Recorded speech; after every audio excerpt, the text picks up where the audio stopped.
Hey guys, this is April. I'm just here touching base with you again. I ended up getting quite sick over the Christmas holiday, and so the projects I wanted to do, I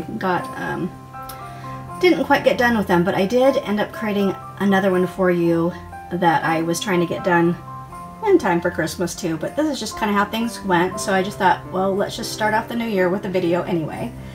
And if you've ever had the goal of creating a Santa face, this is a great one for you.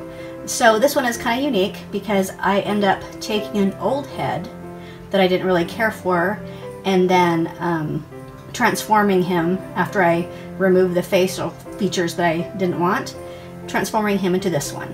And at the end of this video I have about, I think it's about looks like a 7-minute clip in fast speed of the video that I've created. So far it's about, I think it's like an hour and 20 minutes or so of instruction telling you exactly how to create this face.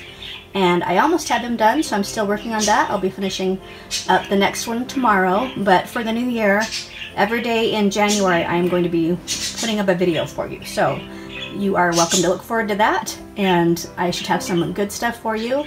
Thank you so much for watching my channel. Thank you for being a part of this.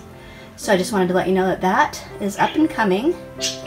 And if you like this video, it will be available in the full professional version at a great price on my Ko-fi channel. I mean, on my Ko-fi site. So I'll have that link down below for you. Just look into the detail area. Hope you are having a great first day of the new year. Happy 2024.